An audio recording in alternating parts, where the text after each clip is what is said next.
Let's get started. Now, the 2 persons injured in the Ayediase shooting have died.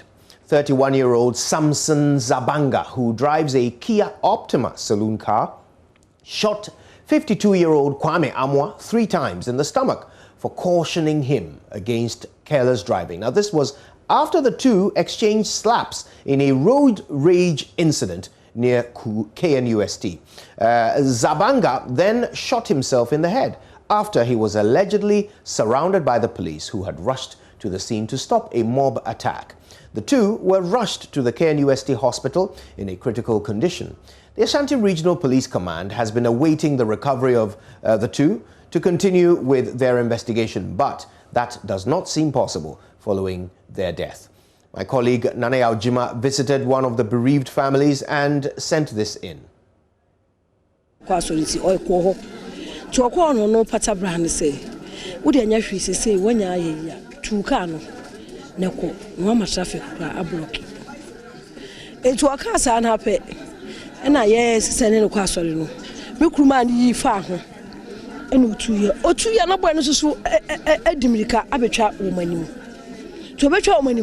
Now, omo eku. Oba no mujina ha se no munya maje so mo sai ba because esi wo mani mo ha. Tira me kuru ka ho. E no no no. But oba no mo ba no. Esansa no no ni mo mu eni so no di kan. Me ku ni di kan. E wo baby ana boy no. E wo no. Ti me dia mete ya ne say pay. Na me dani be ni preko. Ti dani be ni preko na oda ho. Na me kwani mi se tu na bo no. Mi se bia woni short bi na watu. Si me dibri kana me bayin na me jire boy no me jire atalum dendende sa na me se brada yi ade me kura ye woten e dia boy no wode aye wo a nti anopo ba bo ni tu etu me ka sa no na eni bi kasa chem se je ni mu na so bo tu ni bi because tu no era so kita no aha na me je na tan bi ni mo me yire ne pa ti me kura se na wa ye na dwoko obukumi bi ko de ba me si buma no ti wa na me jeni at once na me sha say me tiatem because oda hono muje eputi me pemwa na ekwan no so sata won sa na de nyanchi papenti ti me tiatem musa na obudunfo be man so enti e man so no mu de me ku refi ti de media de si akire ni hu asem bi please form ba yo ekwan fa so ene de si ye de ho de na me ni ho na mum tuo ne de what you mean, me who say on the tutu. Why name Mr. Moy Mikuno? Me pacho, one in an ecopata and Tokano. And I just an hope. Saint Cassano, Tioka, who do Kunwa dance at dinner. Mikuno, a grassy had you be in duty. When any pabonini, when Yabasabasa would be a cassa on 2 on Conto Cocrada. Uncle, one only just will be on the diagro. One would dia when my dear parents will be no because here, and won't see a man who cushion and quench you. On Pessa or BBC in your uncle, into a brand was Marco Lenina. So, but fetch her could be dressed to be a can was. Let's now hear from the sister of one of the victims.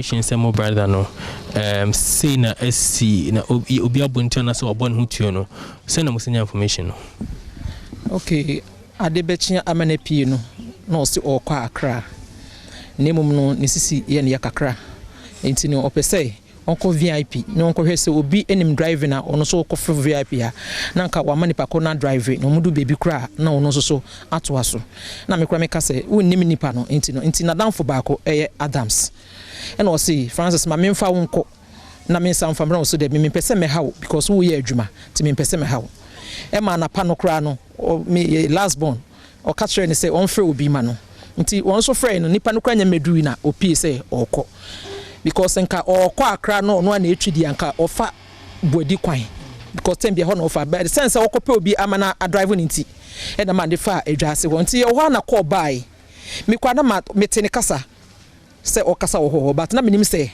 okɔ anu no nti me sorry na me busa say na Francis wa hin no say okɔ na me say oh Francis ko obi a me kra me ba beta ke na jiska na okɔ enti within a year de me wan say ko aba say Francis say wu And I'm so say dem minti asem na wo kan yi o se France ewu ewe continental na me say fa continental o se edwase and I'm say o se ye be bo me susu sister lady ye be bo me susu maka ho and I'm say adan and I'm here imagine say and say dia me friend me tie mu na papa epi free dem and na ye nyina di mika say ekọ nti ekodu na je say dom egu ono kra nti ntimi ge say girl no mfa car no mfa me bra no fa nko gi ma me because was in kofo say wewu but omo kaso wewu no born nsa no e ma girl no hu say ohu ye but obi am pese obefa no e na omunya police car omo free say omo free take for ba ono ankasa no according to asem no omo che say nipa na oni nya asem no ni amo attack no nti na oni mi obeye na ono shoot ye ba shoot ono an free police for say omo brand what car nim of free central police for say omumbra ntina ya obi so report am take for and take for so buy. Our correspondent Nanaya Ojima joins us now. Nanaya, help us understand. You spoke to these family members. What exactly are they saying in these conversations? So, let's start with Vida Opori, who is the wife of Mr. Amwa. According to Vida Opori, and she saw her husband lying down in his own blood after he was shot by Mr. Azabanga.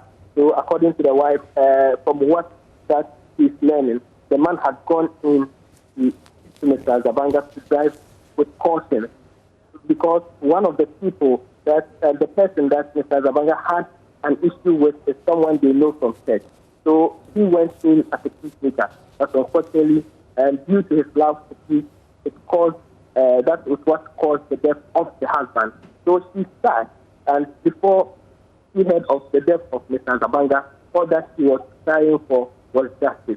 But now that Mr. Zabanga, who is the suspect, who is suspected to have shot the husband, is no more, all that she can say is to leave everything for God.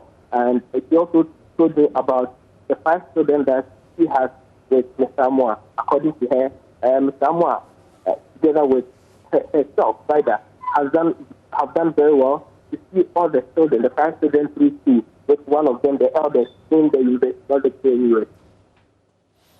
Then, of course, you spoke to the sister of the other victim. What did you learn there? Yes. Lydia Zabanga, who is the sister of Francis Azabanga, is also claiming that he doesn't believe what the police is saying, that the brother, his brother, shot himself. But rather, according to her, from a video that she has cited, and also her own investigations she has been doing on the ground, they believe that, or they suspect that it was the police who shot the brother. And they showed me the video, and let me describe the video here. It's a video that you see 2 men, one in white. They claim that man is a policeman. He had a gun. And also, there's one other policeman who were both looking in the direction of where Mr. Azabanga's vehicle was seen. And it was heard in the background, gunshots. But the video doesn't show where exactly these gunshots are coming from. But this is the evidence that the family is using to back their claim. But it has been very difficult to get an eyewitness on the ground to confirm what the family is saying. Yesterday we went to the ground, we had eyewitnesses, and they told us that it was Mr. Zabanga who shot himself. Contrary to what the family is saying, that a video and their own investigation on the ground is showing that the police shot Mr. Zabanga. Nanayal, thank you very much for that update. No doubt this is an evolving story. We'll be learning more. Let's go now to the Volta region, where 2 persons have been reported dead after they suffered various degrees of burns in a fire incident on the gas filling side of the Mighty Energy King's gas station in the Volta region, regional capital of Hu. Now, 13 others who suffered burns are being treated at the Hu Teaching Hospital. Efforts are underway to refer some of the victims to Kolibu for further medical attention. Now, let me advise viewer discretion. These following images can be disturbing.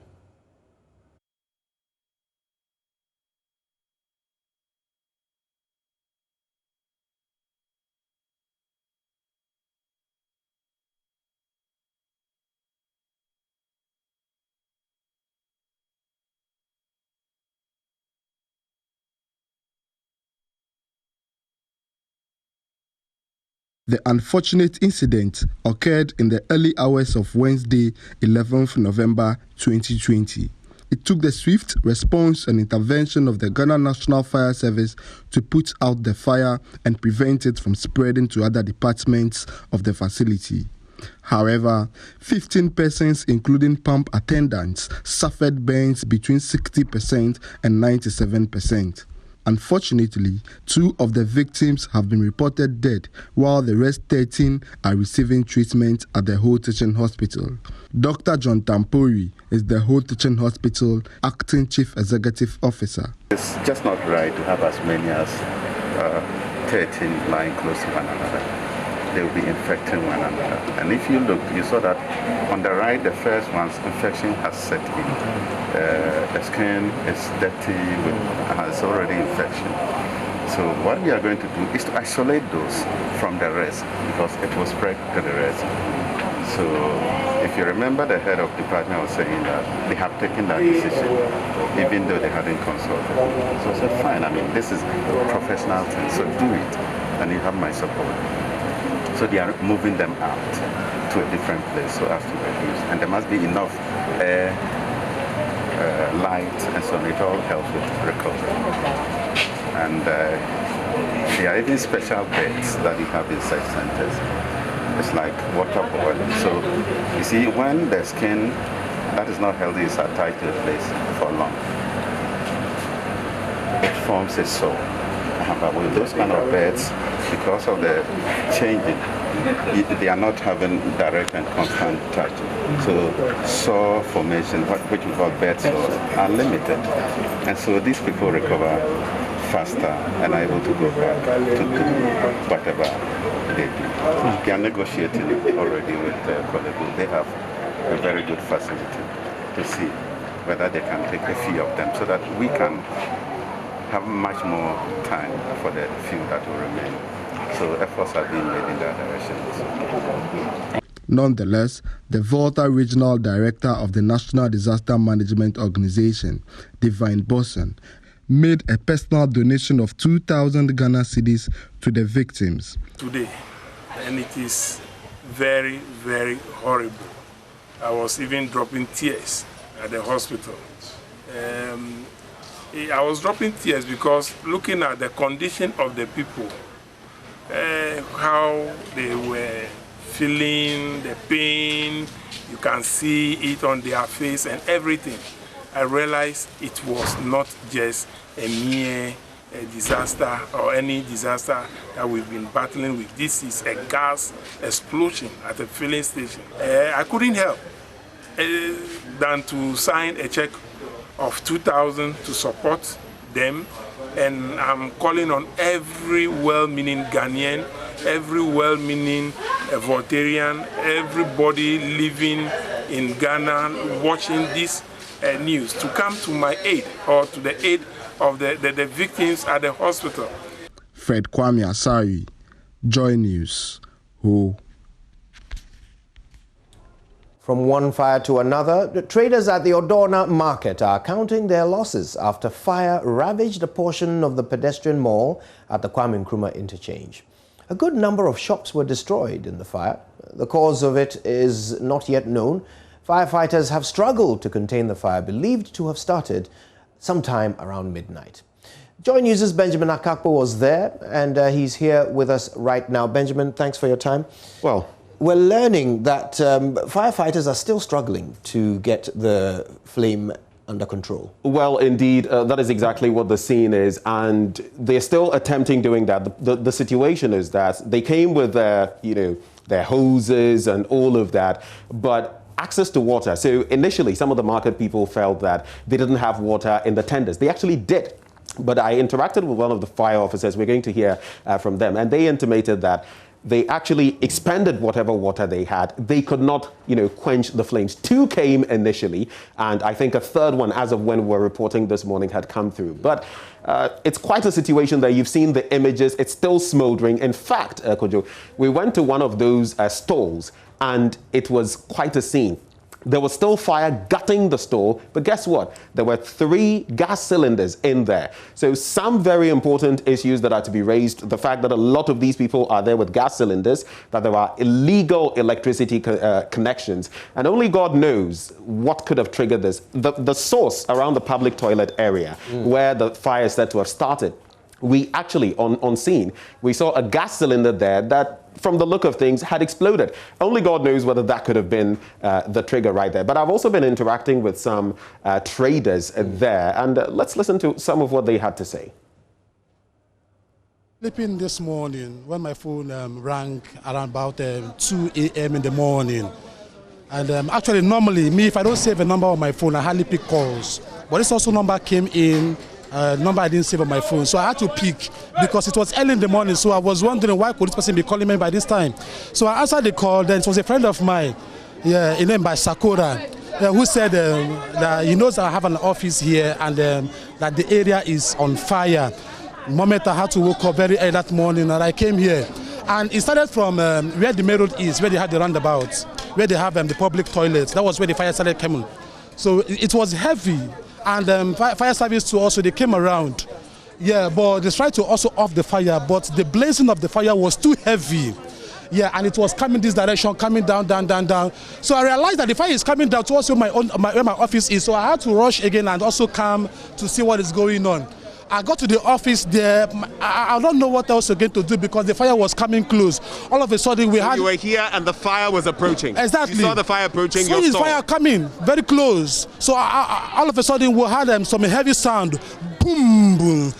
This place was on fire, was on raise. Everybody was running. Could that have been a gas explosion? Could that have been a gas explosion? It could be because a lot of fridges are in there. So one of those fridges might have exploded that. Until I open my office, then I can see, because the things I have in there all are just, they are all burnt. They are all burnt, including my fridges too, they are all burnt. Some items also I have them selling, they are all there and they are all burnt. So in monetary terms, can you approximate how much you could have lost? I don't want to exaggerate. I don't want to exaggerate, but the things I lost, it is so painful dearly to me. Yeah, you know, someone who have an office, who also have a space for restaurants where people can also come and eat and have a good time, refreshment. I lost them all. We're all burnt. And a Bible need that Asia Bible no Asia. And no matter what I know, there almost 1 billion. Ashes. Bible no. And to continue the matter what in Asia, a Bible no whole round. Bible no Asia. And so Bible na kasa the answer. Jack France one day and can't Bible. And idea one bako. I meant to me once. Wow, the miracle of Odona. Of course, still extensive damage to the entire market. So, Benjamin, you've spoken to some authorities. Tell us what they're saying about what's transpired. So the MCE for the area actually came through, and not much information to give because they were basically there to assess the situation, what exactly had happened. But listening to both the MCE and the Deputy Greater Accra Regional Minister who were on hand, they came to actually, commiserate with those who had lost their wares, and also to tell them that they were there for them. But something important, I asked them about the fact that a lot of these people had shared with us how they had contracted loans to be in business, what they were going to do about it. And at least the Deputy Greater Accra Regional Minister said they would look at what steps could be taken in that regard. They are going to raise the market again. That was confirmed. And I posed the question about, the major issues. Now, this isn't the first time that a fire has raised that place down. So gas cylinders, which are being used, when indeed you could have those cooking in other sectors, illegal connections, and poor access routes. And they did intimate that when they do raise the market again, they're going to take, care of or remedy these 3 issues. So basically, that was what was mentioned at the point. And Mr. Biara said, "Onye na sun non tie ye. Wa hu brasimo. Ni di kan say, enopeya na meti wo Peace FM say asema esini. No kwara asem ni say, mohwe se na me de gina ho a obatan. Mintumi entwen endresse enhyemhyem niama nsa ma ba ha. Enti na meji dressing say na maba ha no me yam shame ne ade kan no me mamu kuse ena mundue nso efise ye hwed mra ye wo mu ye a wo se eye mra bia edwadifo akototo niama edi abadwom a wo mo hwe kwan se yenso niama no ho hia ye no ye beba abetoto na ye de akoye mfie na fofia nto ata ne ye hu ne esi me shamu kura ashamu din se afeti mu mampa na yenso ye betoto niama ye wo ha no mimita to niama wo ha min sheda yi mi ho adi nso mita de wo ha pa na afeti mi so pa efise mi wure mu aminim se me ko this side ntamafo wo ha me ko ha dukufo wo ha me ko ha ntosifo wo ha nti mi nso afeti mi pa nti na ama anopei mi ti asem no mi si debi e wo se mi di meka eba ha no eno ne nia edi kan a me bisaye ina ne toso mi enu me bisaye data of the market ina wo mama me all the information enti ye ko susu hu na ya hwe kwan a ye befa so ama obibiara kuma atoniye. Though we are sorry for what has happened, this will give us the opportunity to redo the whole thing anew. So in a better manner, and I believe that will help forestall some of these things in the future. So a better manner would mean like maybe at the KGTR market and others. Exactly. Better access roads for the fire service. Exactly. Electricity connections, are they going to be better? Better. In fact, we have engaged the leadership here and they are much aware of this. All this thing. Yes. Right, let's move on to some more stories now. President Akufo-Addo has dismissed claims of interference by Martin Amidu in his work as special prosecutor. Mr. Amidu resigned Monday, alleging interference by the president, especially in the wake of his report on the corruption risk assessment of a Japa royalties agreement. Now, in the 9-page, 40-point response, President Akufo-Addo, among other things, described the claims as untenable and perplexing. Here are some extracts from the president's letter to Mr. Amidu. He said, first of all, your accusation of interference is perplexing. The president also said, your claim of there being a belief that you dared to write the Ejapa report cannot be correct. Among many other points made in the letter, the president said, contrary to the impression that you regularly create in the public, your office was solely responsible for the failure to recruit. And seeking to address the issue of funding the office of the special prosecutor, the president's executive secretary wrote in this letter, the impression that there was deliberate intention to ensure your office didn't function is the more startling because your office had been adequately funded to pay for salaries. The president went on to say, your 2019 budget was higher than that of some ministries, but was approved and appropriated for the office. Right, now, Information Minister Kojo Oppong-Nkrumah has been speaking on the president's response.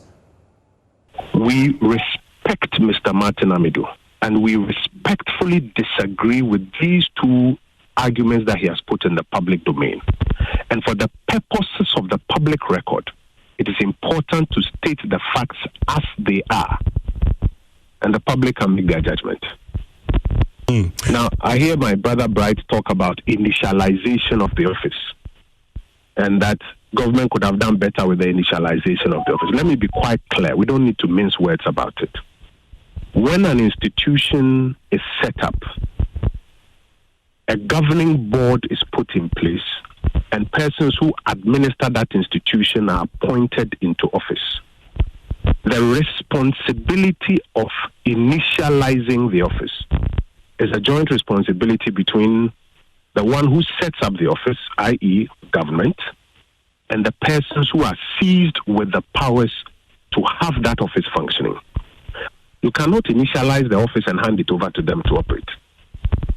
What central government will do is to provide the resources and logistics that the persons who are seized with this responsibility require, so that they can also do their end of the bargain.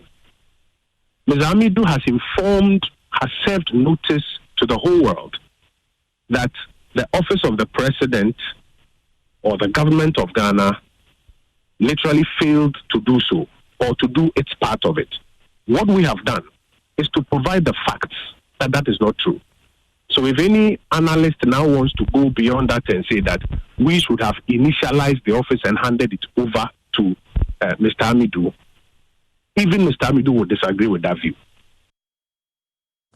Minister for Information Kojo Nkrumah speaking on the Super Morning Show this morning. Thank you for staying with us. Let's do some more stories. Supreme Court Justice Yoni Kulendi says until the tenure of then Chief Justice Georgina Theodora Wood, civil procedure rules in the Constitution did not include election dispute resolution.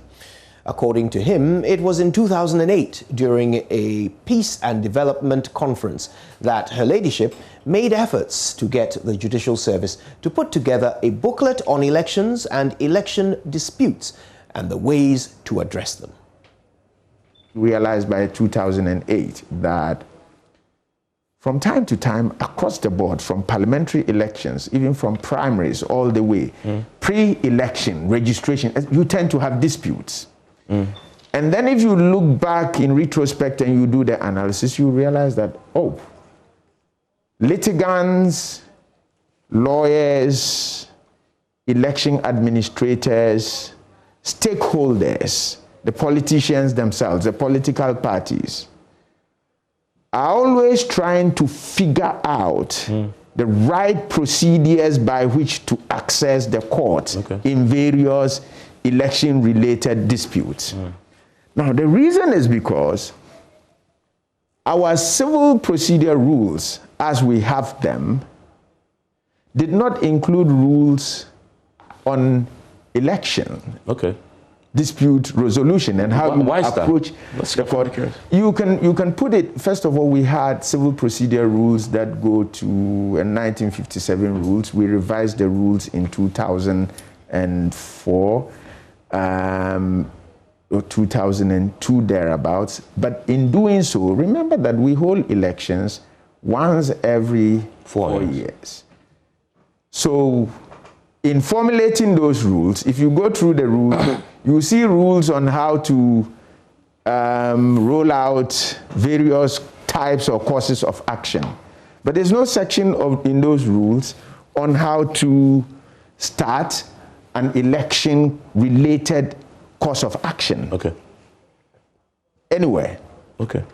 Therefore, by 2008, at I think it was a Peace and Development conference or so, Her Ladyship Georgina Wood, then Chief Justice, announced a commitment to try and get the Judicial Service to put together, based on our experience so far. Now, Senior Minister Yao Safo-Mafo says Jerry John Rawlings played a significant role towards Ghana's political stability and economic prosperity. The senior minister, who was among scores of religious leaders and members of the diplomatic community who were at the Accra International Centre to sign the Book of Condolence, open for the deceased former president, also described him as genuine, forthright and courageous. Maxwell Agbagba was there. He has more. Scores of religious leaders and members of the diplomatic community have been visiting the foyer of the Accra International Conference Center to sign the Book of Condolence here at the AICC. We've been speaking to spokesperson for the National Chief Imam, Sheikh Aremeyao Shaibu. He has been talking about the contributions of J.J. Rawlings to education in Muslim communities. He has also been talking about the contributions of J.J. Rawlings towards making Eid al-Fitr and Eid al-Adha national holidays. One of the things that he did, which remained a tradition, he was the first president who provided a space for a joint prayer between Muslims and Christians, for example, at any state event. He made it possible for a Christian prayer to be said and a Muslim prayer to be followed. And it became a tradition which was upheld by subsequent president of our country. It has become the foundation for dialogue, for unity, which currently the country is enjoying. It has remained a model for interfaith cooperation and collaboration. We can remember him particularly for the time when national holidays were being considered, were going to be gazetted. At the time, as Muslims, we never had the opportunity to celebrate our festivals as part of the national holiday. So it was during the tenure of His Excellency the former President Rawlings that it was brought to the fore of the Parliament for debate. Metropolitan Archbishop of Cape Coast and former Metropolitan Archbishop of Accra, Charles Palmer Buckle, has also been extolling the virtues of J.J. Rawlings.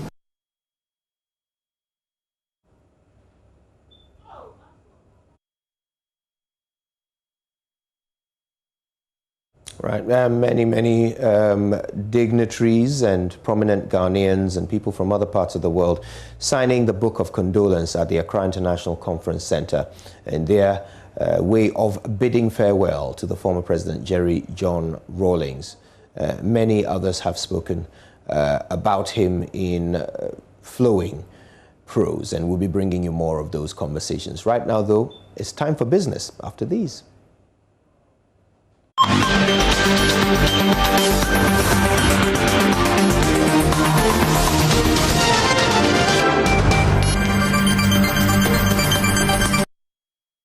Hi, good afternoon. Welcome to Business. My name is Darryl Kwao. Government has provided a bailout for remaining customers of fund management firms whose payments are yet to be finalized due to the ongoing liquidation process. According to the Securities and Exchange Commission, this move will result in the payment of up to 50,000 cedis to those identified customers, whilst the court process on the liquidation petition and other matters continue. We understand that this is different from ongoing payments by the Registrar General and GCB Capital. Well, this news coming as aggrieved customers of UTRUC Fund Management have mounted pressure on management of the failed firm to facilitate processes to pay up their locked-up funds. Leader of the aggrieved customers, George Kofi Boateng, said an amount of 84 million Ghana cedis is locked up with the fund management firm. They want their funds released. Here is Prince Apia with more in this report. In 2018, the Securities and Exchange Commission revoked the licenses of 34 fund management and finance houses in Ghana. UTRUC Fund Management was one of the affected. Though the government has voted some money to pay up locked up funds of depositors, aggrieved customers of UTRUC Fund Management say they are yet to be paid. George Kofi Boateng is chairman of the group. We have to put pressure on him to sort of agree to the liquidation order. Well, we have engaged him for the past 2 years, and we believe so far 84 million Ghana cedis is involved. And they have 34 million Ghana cedis at the CBG. So the good government is willing to make up the difference. And then we have our peace of mind. So why is he not playing games? Why is he not agreeing to the liquidation process? It's up to him. So we have to put pressure on him for him to agree to the liquidation. According to the customers, the fund management is frustrating them because of its refusal to go into liquidation. Secretary of the group, Martin Amidu, warned they will resort to the worst if they do not receive their funds. Pensioners who put their money there and it's been locked up. Even here, a couple of them have died, and some of us who use our pension to give it to UTRUC, suffering. Some of them lost their wives and their husbands. And of course, this COVID period, if you don't have regular income, it's not easy. So pressure must go on to enable us to, get our money. And also, to me, it's not being fair to the government, because the government is willing to pay the money. And then why should you be difficult? Prince Apia reporting. Now, Trade Minister Alan Kyerematen is asking the Ghana Union of Traders Association, GUTA, to leave the closure of shops of foreign traders to the retail committee that has been set up by government. He says government does not want the traders to undertake the shutting down of shops of foreigners who continue to violate Ghana's trade laws, but rather leave them in the hands of the committee. The minister made the appeal during the inauguration of the Central Region branch of the Ghana Union of Traders Association in Cape Coast, from where Richard Kojo-Nyako reports. In a speech read on his behalf by the Technical Advisor Domestic Trade, Intim Donko, the Minister of Trade, Alan Kyerematen, emphasized how the African Continental Trade Agreement was going to help boost businesses in Ghana come January when it kickstarts. The Trade Minister assured government has set up a retail committee that is considering the concerns of GUTA and urged the traders to allow the committee undertake the closure of the shops of foreigners who are violating the retail laws of the country. GUTA's outcry that foreigners are taking over trading activities reserved for Ghanaian traders has come to government's attention. The Committee on Foreigners in Retail Trade, CFRT, set up by the Ministry as directed by His Excellency the President, comprising representatives of various regulatory agencies and institutions, has been tasked with the responsibility of conducting inspections of retail shops in designated commercial districts in various cities and towns to ensure compliance with the retail laws and regulations. Your association is also kindly reminded that you should leave the work in the hands of the Retail Trade Committee. And from now onwards, please kindly stop locking shops. We will do that for you. GUTA President Dr. Joseph Obin called for peace from the political actors in the upcoming elections so the business environment in Ghana could be secured. It should be noted that businesses are the worst affected in the event of any civil unrest that may destabilize the country. We should recognize the fact that all citizens of Ghana have equal stake as far as the country is concerned. Regional Chairman of GUTA, Kofi McCarthy, appealed for support for traders to enable them stay in business. All right, we've got a full bulletin of business news at the top of the hour. Sports is up next with Oreku Ampofu. Stay tuned.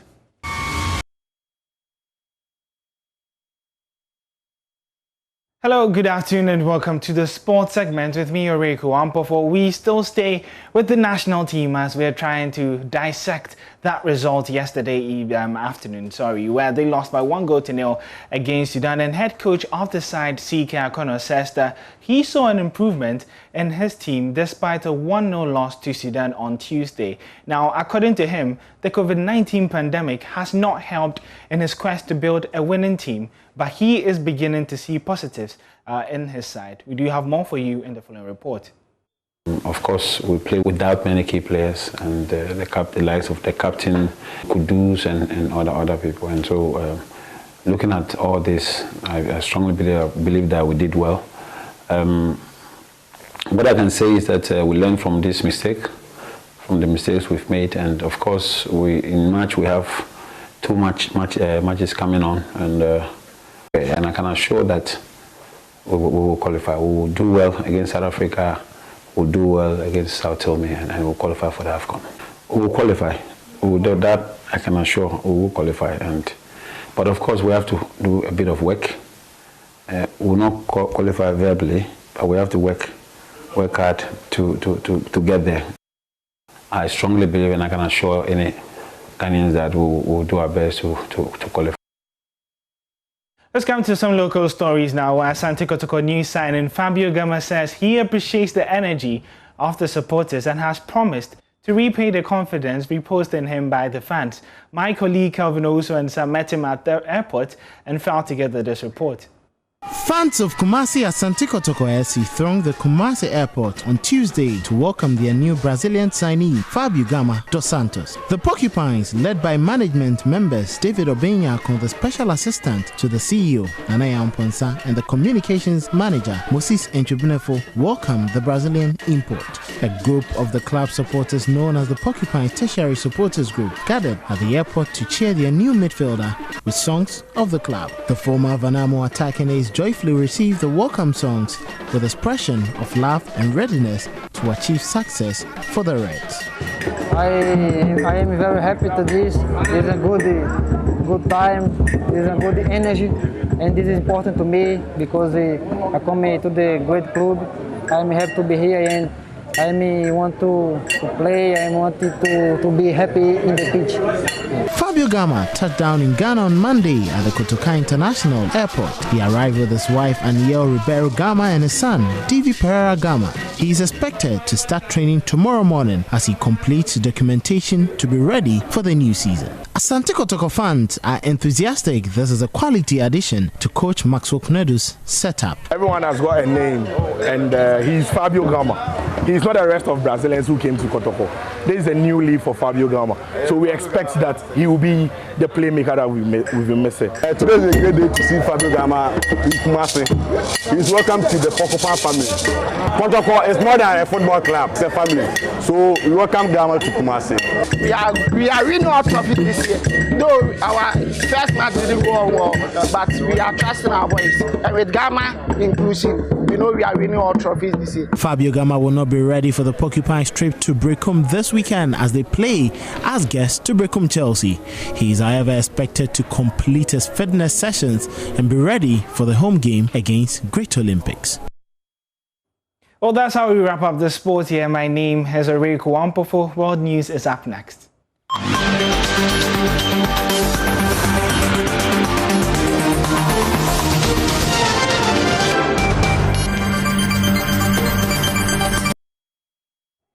Good afternoon, welcome to Showbiz here on JoyNews. Today, now gospel musician MOG has promised an unforgettable performance for patrons at this year's Adum Praise. In a conversation with Dorian Ando on the Cosmopolitan Mix, the best male vocalist of the year says he's poised to bless Ghanaians come 20th of November.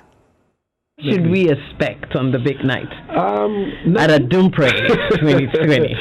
Well, we are bringing the power of God, first of all, and the skill that God has blessed us with. Right. So we are going to minister the songs that God has given to us, and everybody would have been watching us live in their homes, online, everywhere, will be impacted with the power of God. Right. So you just can't afford to miss it. This not the ticketed event. No, it's free. Yeah, you can just go online and just sit there and just enjoy tune to Adum TV and you get. Are there some favorites you think that people like that you definitely will be singing? Yeah, definitely. I'll be singing Be Lifted. I'll be singing Hallelujah. I'll be singing Elohim. The new album we just released, Experience. I'll be singing Jesus. I'll be singing Redeemed. Actually, Jesus is playing in the background right now. Yeah, and the new sensation that we released about a week ago, that is, causing fire everywhere. The local praise. Yeah. We will be singing. Yeah, of course, the local praise. People like that as well. Wow. So what have you been doing to prepare for this big night? Big rehearsals, or you are just, No, we are rehearsing. We are rehearsing. My team. Tonight, for instance, my team is rehearsing again. So I'll be joining them tonight, and we'll be rehearsing. We are preparing eagerly. I like the use of the word eagerly. So it's going to be big. The platform is huge, so we need to prepare accordingly. Away from Adum Praise, popular dancehall act Kaki, who gave us hit songs such as Too Much, Toffee, and many others, has reportedly welcomed a baby girl after years of staying off the musical scene. The dancehall act took a break from music to concentrate on her nursing career some years back. A few months ago, she got married beautifully to her now husband, and it was a ceremony that took over the news in the country. According to reports, Kaki gave birth to her beautiful daughter in the United States of America. Congratulations.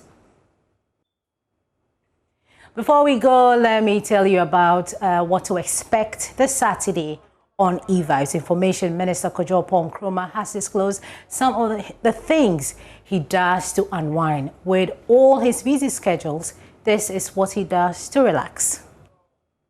Weekends. Okay. When I'm not here in the constituency on weekends, I'll probably be at home with the kids. Okay. And when they leave me alone, I would watch a lot of television. I would do a lot of binge watching of some Netflix series.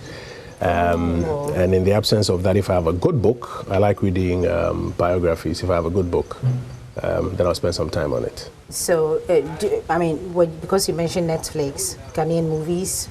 Ghanaian, Nigerian. In fact, currently I'm watching the Nigerian series, The Governor. I don't know if you've seen it. I've seen that. Yes. Initially when I came across it, I thought it was, one of those things. But I grew to love it episode by episode. Because it's politically perhaps.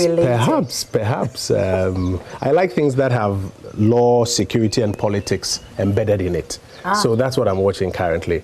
Prior to that, I was watching Homeland up to season 8.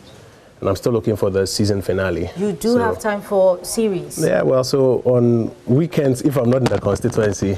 I don't like series. Why not? I don't know. I just am not really too interested in series. But the movies, 1 hour, you get to finish and forget about it. I like the series. Sometimes the suspense and then the different angles and the plot makes it interesting. Don't miss out on E-Vibes this Saturday on your Joy News channel. My name is Becky. Over to you. Thank you, Becky, and for some rare access there to Kojo Nkrumah. Fascinating episode. Make sure you don't miss it. And make sure you don't miss anything else on your Joy News channel today. That's it for Joy News today. But if you want more news, you know where to go. myjoyonline.com. It's been a pleasure. We're back later.